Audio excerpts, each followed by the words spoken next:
I really have to be clear that it doesn't matter how many people listen to my podcast, but they have to be the right people. Because if I'm going to put all this time and energy into sharing everything, you still want to leverage it. And so you definitely want, okay, if I don't want to be promoting it all the time, it's okay as long as the right people are on it. So I think it's about just being clear. It's about taking the leap. Welcome to the Become a Media Maven podcast. Today we are talking to Lisa Princic. And Lisa is a messaging and marketing strategist. She is the host of the Scaling Deep podcast that I have been on. And you can find more about her at scalingdeep.com. And you're going to want to find out more about her. This episode is very different from other ones I have done in the past. I totally hijack it and turn it into a personal coaching session. And when I went into this, I didn't think I was going to do that and steal 40 minutes of Lisa's precious time, but I did. And I think it's going to be very beneficial for you to hear a little behind the scenes. And then you may realize, hey, I need something like that. Let me get in touch with Lisa. That's why I shared her website with you at the beginning of this podcast instead of usually at the end when we do that. So basically, as you know, I got a lot of things going on. I have Media Maven, my PR agency. I have online courses and programs for people who don't have a budget for an agency, or they tell themselves they don't have a budget for an agency. I have Podcast Clout, the database that makes it easy to find podcasts to pitch. And then I'm also dabbling with, I don't want to say building a personal brand because I have that, but maybe adding the fact that I built these businesses as a mom at home with lots of kids without feeling mom guilt. Like I want to throw that into my branding and throw that into what I'm sharing on my online platforms, but I don't know how to do it in a way where there's so many mixed messages for so many different audiences. So that's why I kind of just took this advantage of having Lisa on my podcast to talk about how to scale deep and really niche down to where I'm not hurting the other businesses while building the brand that I want. So with all of that said, I hope you enjoy this interview/coaching session with Lisa Princic. Ever wonder how some people seem to get a ton of media coverage and you don't? Welcome to Become a Media Maven, where TV reporter, host, and news contributor Christina Nicholson shares years of media experience to help you get the media attention you and your business deserve. And now, to help you master your media coverage, Christina Nicholson. Thanks for having me. No problem. Okay, I'm excited to chat because your specialty is in marketing and messaging and specifically scaling deep, which tell us what that means. So Scaling Deep is my brand of my business. And what it represents to me is this idea that we all want to grow. And we're designed that way. We're humans. Humans were, as a lot of other species, were designed to evolve. And yet we have, there's this no limits approach to it. So it's like often very ego driven, right? Like it's like our ego saying like survive and go out and conquer. But at the same time, we have like really strong core values. And so how do you actually follow your bliss, so to speak, and like get what you want out of life and live your best and accomplish all the things and then still remind yourself of who you are and what matters? So to me, it's like trying to solve that, provide a solution that it allows people to experience grow, but then feel really good about it.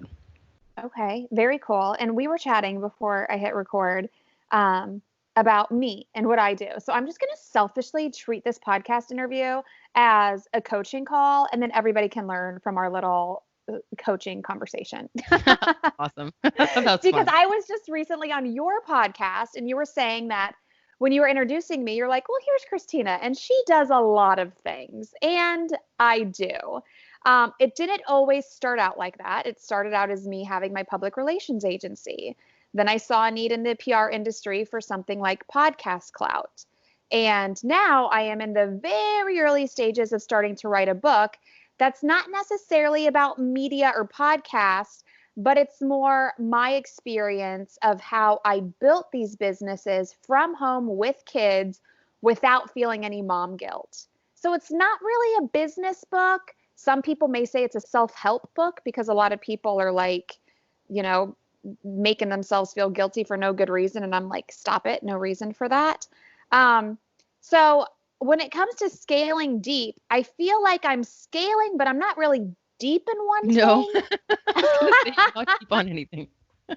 But I'm scaling. So Well, it like sounds me, like you're excited about a few different things. So I like the fact that you're kind of following your passion and you're like, whoa, and I also, when I introduced you in my podcast, I was like, well, Christina saw a need in the market. And that is really important because a lot of us are just, I have this skill set and I love doing this thing. And there's a million other people doing it. And we still want to do it. And that's harder in a way than to actually find a hole in the market and then fill it. And I think that's really smart, what you did. So I'm not surprised that you've taken a few leaps to offer new types of things because you keep seeing holes in the market. And that happens a lot when people come from more of a corporate or a traditional or standard and work environment. And then they all of a sudden hit the entrepreneurial world. Like there's a lot of people who have been doctors and, all kinds of more traditional professions, and then they're bringing it into the online world and they have a ton of skills and knowledge. So that doesn't surprise me. But at the same time, a lot of it has to do with business model, right? Like I would kind of question, well, sure, there's the thing you do and the impact you make and the value you provide, but how do you want to do that? And because you're doing it in so many different ways that are, say, different business models, like the done for you, the mentoring, and then the completely like SaaS approach, I question how you can run three different things that are all different business models and require different inputs. you know, it's funny. I totally forgot about the online course aspect before you just mentioned it. Oh, that's Okay, so let me tell you about the business models. Honestly, when it comes to the online course thing and the mentoring program, I don't spend time promoting that. That's more something that I tell people about when they reach out to me. I'll talk about it if it comes up in conversation. I have a lot of resources and people just kind of get there through the resources, but that's not something that I spend time on proactively. That's something I'm more reactive. With the agency, I have a team of people who help me run it. So I'm really not involved in the day-to-day. When it comes to Media Maven, the PR agency, I am more the visionary and I have an idea of what I want it to look like and where I want it to go. And I have my team who helps execute all of that for me. I guess the thing that takes up the most of my time day to day with the agency is seeing where all of the current clients are and what's going on with their accounts because I'm copied on all of the emails between clients and team. And other than that, in the day to day, I work with my director of growth on things like contracts and the financial part, making sure the team is paid, making sure the clients are paying. And that's really it. As far as actually doing the executing, I'm not doing that on a day-to-day basis. Every so often, I'll jump in because, I have those contacts and those relationships. But that is, I can safely say my director of operations has Media Maven on lockdown. Like she's got it covered. Yeah. And I am more the visionary. What I'm wondering is that you're still seeing a lot of what's going on. And so what is the opportunity cost? So this is maybe the question. It's like, what is the opportunity cost of not going all in on growing the agency or going all in on the courses? And because you have two, they are both fairly passive. And yes, you may be getting lots of word of mouth or, you've got funnels in place that are really cranking through awesome people. And that's fine. It's just, what could you be doing if you had one goal for one of them? Well, let me tell you why I kind of stopped focusing my effort on the online course and the mentoring program and why more of it is on Media Maven, the agency. Because, and I think this will be a good learning lesson for people who are listening, because when it comes to selling the online course, which is $997, or the mentoring program, which is $5,000 over 6 months, it takes so much work because the person I'm selling to is so different than the agency client. And the agency client pays thousands of dollars each month for 6 months. So I make a lot more money off of the agency client than I do a online course buyer or a mentoring program, which is kind of like the accelerated version of the course for people who aren't familiar. Because the people who buy into the agency and become clients of my PR agency, they understand marketing. They understand the value of PR. They have a budget for marketing. I just need to show them what we do, how we do it, and they're in. For them, I'm having a business conversation. With the people who buy the online course and the media mentoring program, these people are of a completely different mindset. They're scared to spend money in their business. It's almost like having a psychological conversation with these people because I need to work on their money mindset. I need to talk to them about the importance of getting their word out there so people know they exist, so then they can get clients and customers. And it is a much harder sell because I'm dealing with super small or super new business owners. And to be quite honest, after having so many conversations with these people, like the people who are saying, oh, I can't afford that. I'll come to you after I start making money. Or, I mean, I just, honest to God, and this may sound bad, but I'm just keeping it real. I didn't have the patience for it. Like, I am not a money mindset coach. I am not a business coach. I cannot have this build your business conversation because that's not what I do. I sell PR. I get you in the news. Like, it was just a completely different person, a completely different conversation. And honestly, it took more work to get less money. So that's when I decided I'm not selling this to people anymore. If they want it, I got it. Great. I'm focusing on Media Maven, where it's less work to sell something that brought in more money. Yeah. And it sounds like it's your ideal client. And that's where businesses get more traction and they can scale more easily, is when they have mostly the same client that they're trying to target rather than having several different audiences. I mean, recently I started taking a podcast marketing course, and there's a lot of videos involved and I don't have a lot of time right now, so I haven't been reading all of it. But the one thing that I got out of it right at the beginning was, okay, what's your your listener journey? And I thought, well, who? And then they kind of ask, who's your listener? And I realized that I had two different listeners in mind, and I thought, oh, that's interesting. So what am I not doing on my podcast because I'm thinking about this set of people? And what am I also, not doing because, and not like, who am I not meeting their needs that are the ideal client? And am I ready to really own that ideal client? And if I am, I need to speak to them. And because they also are not quite newbies. I mean, they're still small businesses, but they've reached a really good level for a solo entrepreneur business.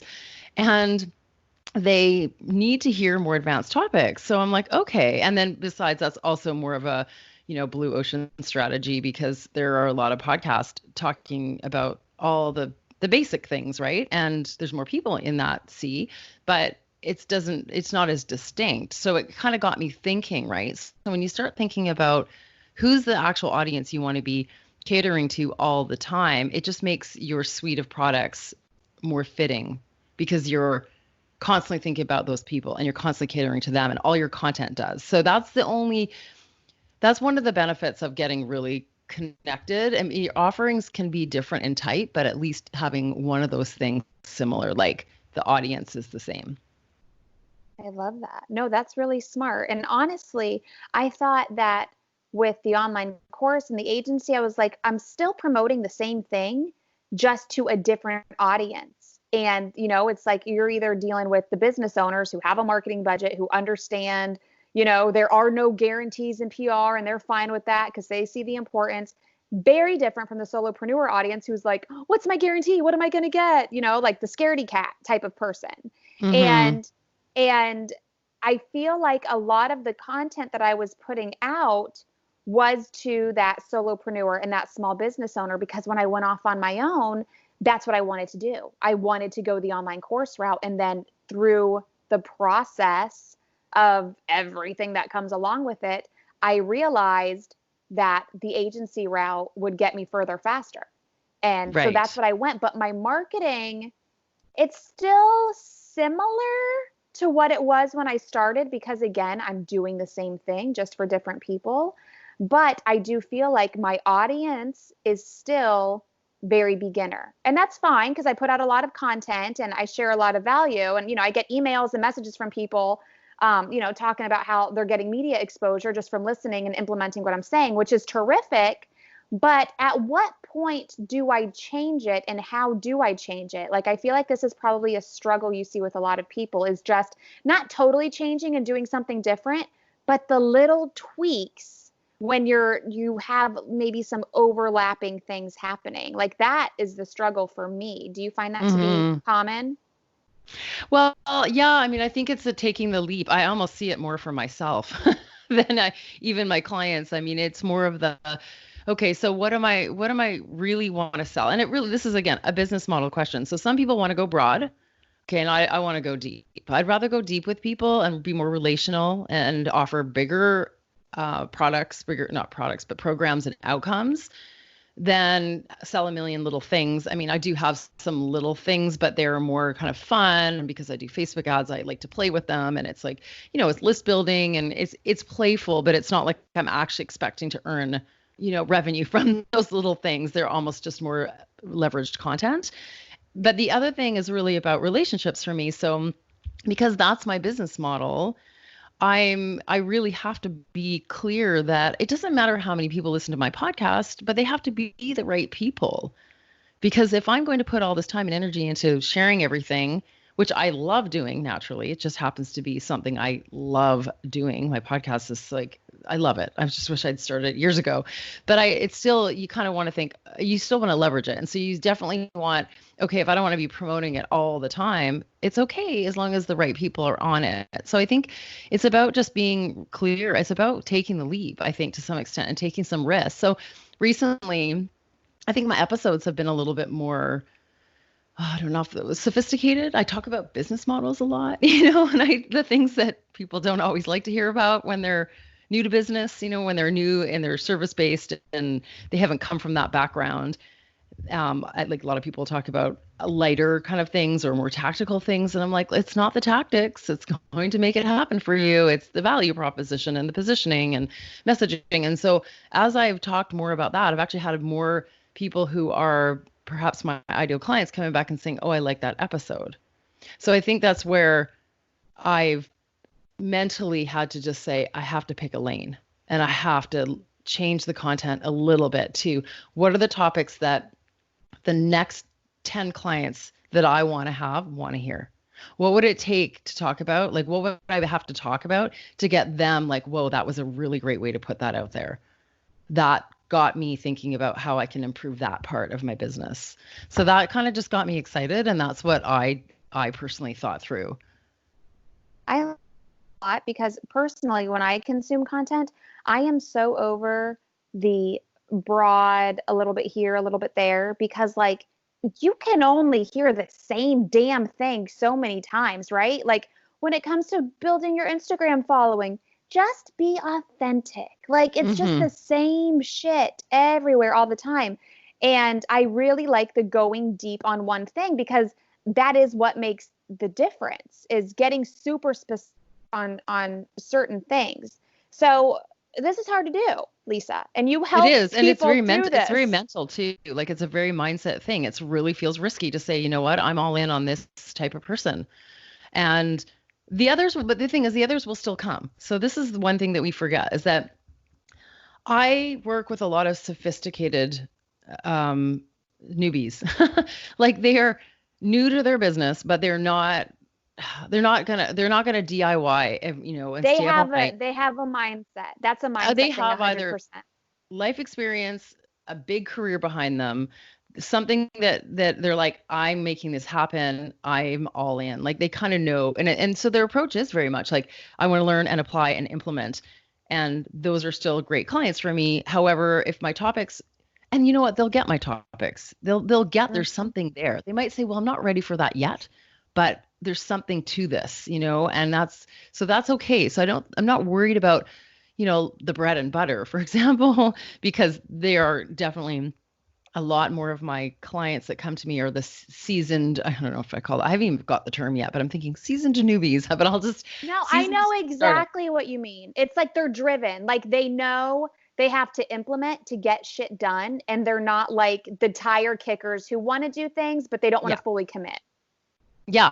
And they just have something good and they're really excited about it and they're really ready to go. They don't have mindset challenges. Like they might have the like get to $1 million business mindset challenges, but they're not there yet, so they don't have to. But they have no problem getting to the first six-figure kind of mindset. Like they already have that mindset, and so those are great to work with. And I will always work with people like that. But here's the Yes. thing: so when I'm up leveling, like when I'm like, no, I can actually help people build $1 million business plan. Like I'm really confident that I can do that, and so that will take pitching. That's actually going to be like relationship development, like that'll be Loom videos to a bunch of people when I come up with my next program, like, so that'll be a different approach. And that is going to work for me because it is a higher leverage, higher program, higher value, and it's relational and it's also word of mouthy. Like there's a lot of different benefits that can come from that. And because that's the business model I want to have right now, and some recurring revenue, like I do some marketing services for people and very custom one-on-one. And so that's also there, and that maybe could grow someday. But the idea is that I'm, the only kind of people who want ongoing marketing services are the ones who came from a different professional background and they are like all in and like, I don't know marketing and I don't want to do it. I have one client right now who's just Mm-hmm. like, you just lead me, tell me what you need and I will make it happen. And I just run the launch. We make decisions together, but then I implement and come up with the ways that it'll get done. So that is super fun. But that is someone who is coming in at a level of very like high performer, no, even though the business is really new. So I Yeah. think those are, I think it's about really choosing and deciding like what is the marketing that supports the business model, and the offers that support the marketing, because again, you don't want to be marketing to one crowd and then not have anything to sell them. So I think I it's just love making that. it easy. Yeah, it's making it easy, right? So in your case, so this is the thing, you've got the agency, which makes sense and you love it. And it's obviously working really smoothly. You could potentially get out of the day-to-day emails. I would actually highly encourage you get out of the day-to-day I would emails. love to, but I don't know how to because this is the thing. And honestly, if I got out of the day-to-day emails, I would still know what was going on because I touch base with my director of operations almost daily. She is amazing and she keeps me in the loop with everything. And again, this is probably, I had these fears of like letting go of control. It wasn't necessarily trust. I 100% trust my team. I'm obsessed with them. They're amazing. It's just like, it's my business, it's my name, it's my reputation. I just feel like if I wasn't copied on everything, I would be out of the loop. And I also think I know some of the clients are happy to see me CC'd on emails as the business owner.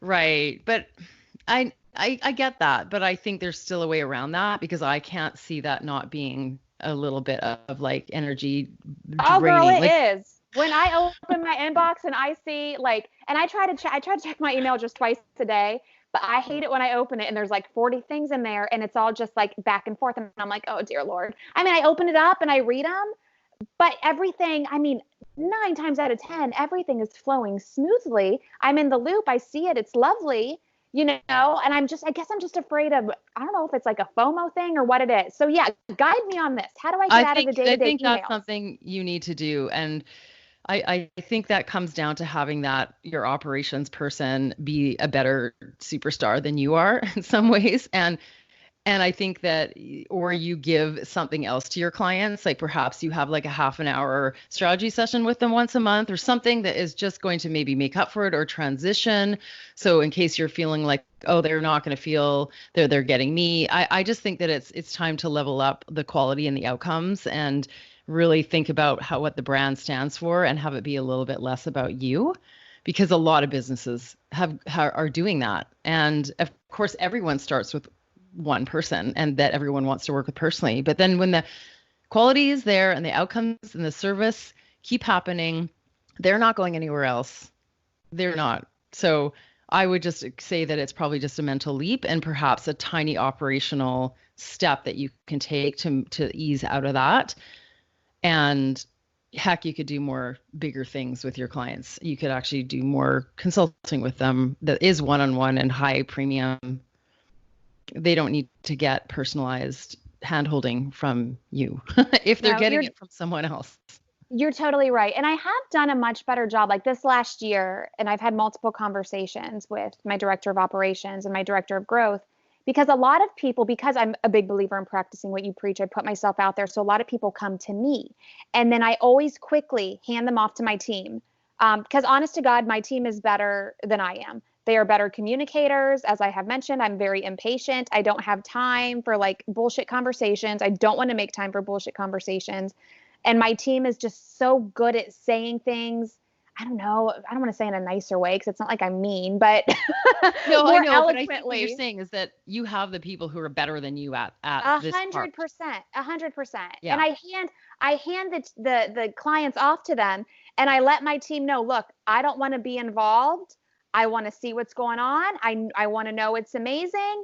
And that's it. Like, I trust you guys. This is what I pay you to do. Because really, it defeats the purpose if you're paying a team to do the work and you keep getting all up in there while they're trying to do their job. Like, why am I paying you? I might as well do this myself.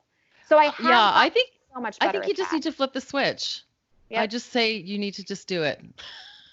I love that expression. I've done it in my life on different topics, and it's really good. It's really just a mental switch of going like, this is not like, you just have to decide one day that enough's enough, and like it doesn't make any sense. And because you told me in 5 different ways that it's all going to be great without you being in the day-to-day. So I think you empower your best people, you pay them well, you entrust them, and then you do touch base with them regularly, but we're talking like once a week. You don't have to start it once a week. You can get moved towards that, but that would be your goal, because I think you need to have a goal on where you want to spend your time. So because you have other goals, and that's the other thing. Like, we haven't even begun to talk about the book or podcast clout, which are all sound like even those might be different audiences. And then yeah. And they are, you're right. Yeah, for sure. So you might need to get out of the agency 100%, like pretty close to 100% the day-to-day, other than the checking in, like the plan for that. And then even looking at the others, like how do those fit together, and how does one feed the other, and what's the purpose of it? Like, those are questions that we could get into, but you at least have to let go of one of the things. Okay, this was really good for Media Maven. Moving to Podcast Clout. Podcast Clout actually helps Media Maven execute what we do, by offering a service where, hey, this makes it super easy for you to find the perfect podcast for you to pitch. So that's how it helps Media Maven. But most of the people who are going to purchase subscriptions for Podcast Clout are going to be PR agencies and PR agency owners, because they're going to use this for their clients. Now, people who have podcast booking services, this would be perfect for them.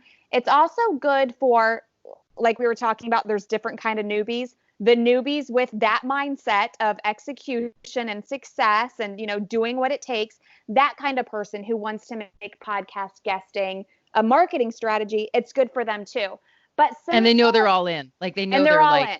Exactly. Yeah, they're not dabbling, trying to like research for like 10, like the amount of research it took me at the beginning to look for who to pitch. It was like, oh my gosh. And now it just becomes like, they just appear, the right opportunities appear to me. Yeah. It's definitely a struggle for a lot of at the beginning. It's like, how you don't even know, because there's a million podcasts. There's a million podcasts, and 500,000 of them are inactive and no longer record and upload. Like, it's a wild industry. Yeah. But similar to Media Maven, I have a team of people helping me sell this to PR agencies. This is another thing where with Media Maven, I started it. I was doing everything myself, slowly grew a team. Knowing what I know now, when I created Podcast Clout and launched it, I knew I didn't want to be involved in the day-to-day. I, again, saw a need for something, created it. I want other people to market and sell it. And that is what, it literally just launched. That's what I'm working on building right now, is the marketing and sales team. So I can step back and just let that do its thing.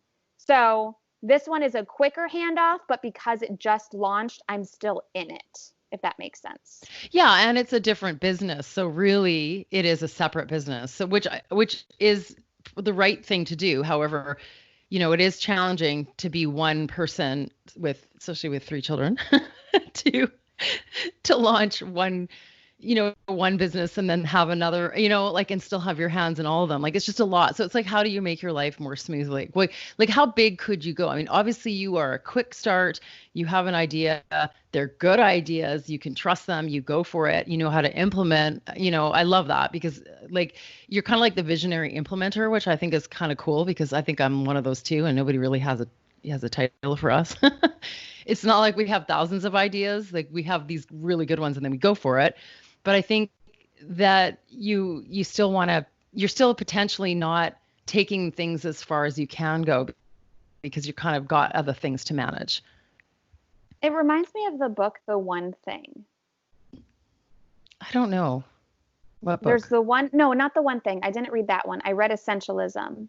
Oh, which okay. I guess is similar. And it's like, focus on one thing and go all in on one thing. And when you do a little bit to a lot of things, you get nowhere. Like, that's what I hear you saying a little bit. Yeah, like focus is the F word of entrepreneurship. Someone said that to me once. I was like, sometimes it's the other F word. Yeah. But the one that knows you're doing well, if the other one, the bad one, is the one that you're not doing so well. But I think it's really key. And that's why I talked about like taking the leap and honing in on your audience and knowing exactly who you need to focus on, at least for one of your businesses. So perhaps in your case, because you have maybe 2 different businesses. So if you just divide those 2, then you can focus on a different audience. But I would get one of those businesses running on its own. And then you can grow one at a time intentionally. Okay. Love it. And then moving on to the last point, which kind of the book, that's like in such early stages. But it's more so about, I have to this point branded myself as Media Maven. Like the former TV reporter and anchor used to do the news all day, every day. Now teaching you how to get on the news, now getting you on the news with her team. Like, all of the content that I put out there, all of the podcast interviews I do, that is what it is. Podcast clout flows in there nicely because it's still, you're getting in the media by getting on podcasts. So there's overlap there. I don't want to say it's a new brand, but the awareness that I am trying or will be trying to build now is that I am doing all of this as a mom with 3 kids at home and not feeling any guilt about it. Because I got to tell you, it drives me nuts every time. And oh my God, it happens all the time. These moms talking about, oh, I feel so bad, I'm working and I have kids, or they just make up bullshit reasons to feel guilty about like having a job or having a career. And I'm like, what are you feeling guilty for? That's stupid. So I kind of want to speak to, and again, I am like, in case you haven't been able to tell by my tone, I am like not a great self-help person. Like I will tell you, just shut up and get over it. Like, come on, move on. However, I do want to speak to the fact, because I also see lots of moms making excuses. I can't do this. I have kids at home and they're not in school. Listen, honey, we are all there right now. Okay. Yeah. But like, you can still do it if you stop making excuses and just do what you got to do. And there's no reason to feel guilty about it. Like, that's the message that I want to add. In addition to promoting all the business stuff, I want to share a little behind the scenes and the personal stuff like that.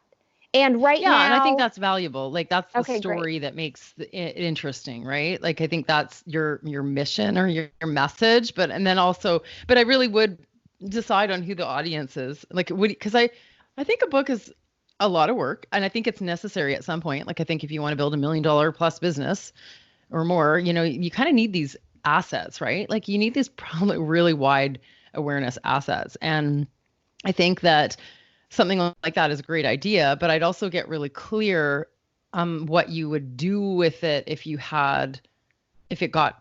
took off or it got traction. Like, is it, I know people say, well, just have a book and that will make you look good. And yeah. I don't know. I haven't dived into that enough personally to really know what I think of that. Me because either. I can also same.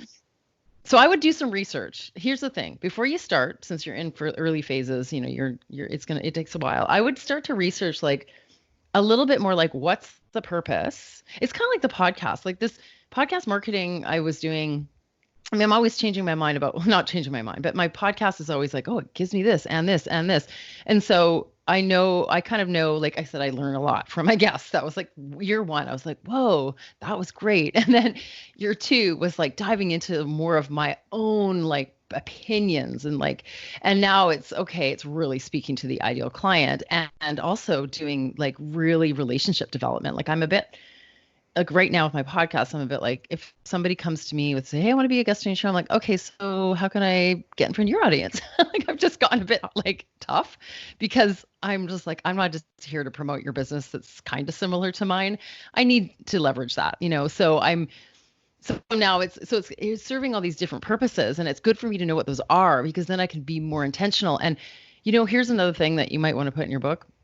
I wrote this Instagram post just today about like 5 minutes because I came over to my parents and we were the second last people on the ferry and we'd already waited 2 hours and the next one was another 2 hours away. And I was like, the power of 5 minutes. Like if we were 5 minutes earlier, we would have been like on that sailing, no problem. If we were 5 minutes later, we would have been like waiting another 2 hours. And it was this whole idea of like, you can accomplish a lot in 5 minutes. You can make a bold ask. You can do something really powerful. And I think that's part of it, right? So it's just about thinking about like, what can we do? Like, how can we use, like, we've got all these big things, like writing a book is a long, big thing, but what can you do? Like, purpose does it serve? Because a decision around that, an intention around that can make a big difference in how it turns out. Well, let me tell you this. I am not going to write a book without a book deal because I am not going to be one of those people who's like, oh, I'm going to write a book to say I got a book. And then I'm going to buy all of my copies on Amazon so I can say I'm a bestseller because that's what people do. Like I am not interested in like things that look good just to look good.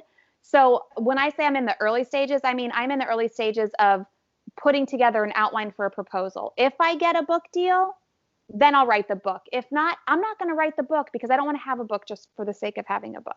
So it is a tool. It's a PR tool for you. And I understand that. But I also understand that even when you get deals, you still have to do a lot of the schlepping yourself. Oh, you got to do it all. Oh, yeah. That's like, I think I've done a few podcast episodes with guests and they're like, oh, yeah, people want book deals because they think they help you sell it. Nope, you still got to sell it all. Yeah. So I'm aware of that. I'm prepared for that if it comes to that down the road. I want to end with a big question. Okay. I'm going to say, this is what my son says. I have a really big question for you, so I need a really big answer. Okay. So this is my big question that you're going to need to give me a big answer for. Okay. Okay. So when we've talked about audience a lot, and I know this is like super important. Everybody says like, this is number one. Who is my audience? So we've talked about the three businesses I have, which kind of have three different audiences. One is business owners. One is people in PR for podcast clout. And then the other one are working moms or moms with businesses. I'm not creating 3 different social medias, 3 different email. I'm not creating 3 different things to talk to all these people. So when it comes to drilling down my audience, and again, for podcast clout, that's really has nothing to do with me. It's just a product to help people in publicity. I'm going to have a marketing and sales team for that. So I'm not really interested in promoting to people in PR from my own personal accounts. So if I've been doing Media Maven to business owners all this time, and I'm going to start sharing more of the behind the scenes mom part of it, do you think, big question, I should commit to niching down to, instead of just targeting business owners, targeting moms in business?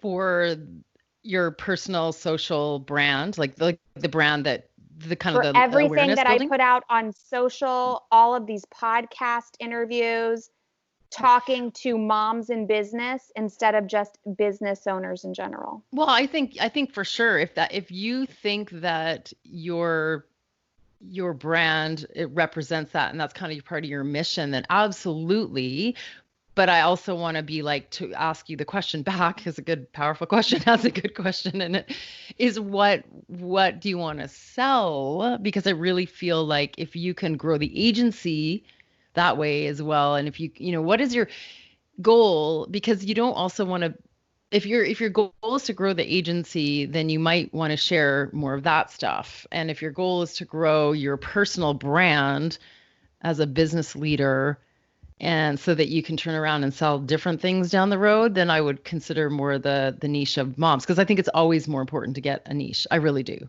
I really, really do think Okay. that just business owners Can is a little too generic. can I speak to both at the same time? Or is that when it gets to be a cluster? Well, it depends. Like, do you think that you've got a lot of mom kick-ass business owners in your that are in I agency do. I clients? do have, yes, I do have them. They are there. The mom business owners are here and they're listening and they're engaging. But I also have people sending me messages on LinkedIn who become clients who are males in business who see me. Right. And so I think that that's the This is where it whole gets hard, Lisa. taking the leap thing. Remember, you'll still get them anyway.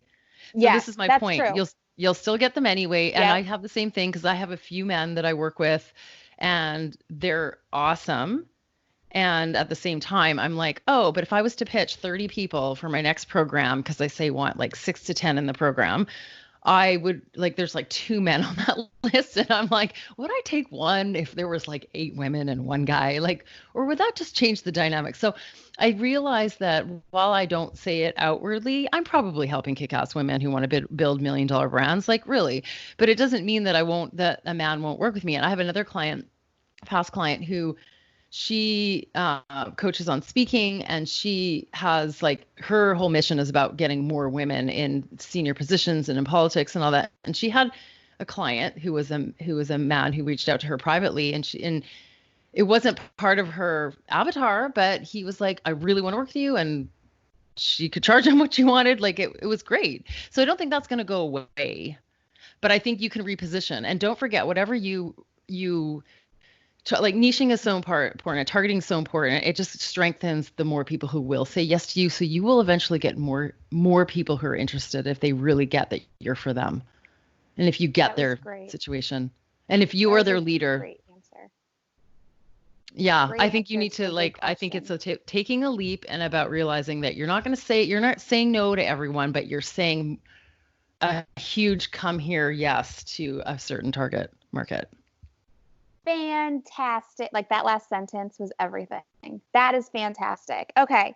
So you have spent the last 40 minutes privately coaching me with others listening in. If That's awesome. people want to get in on this conversation, where can they find you so you can help them with their business model, their marketing, and their messaging?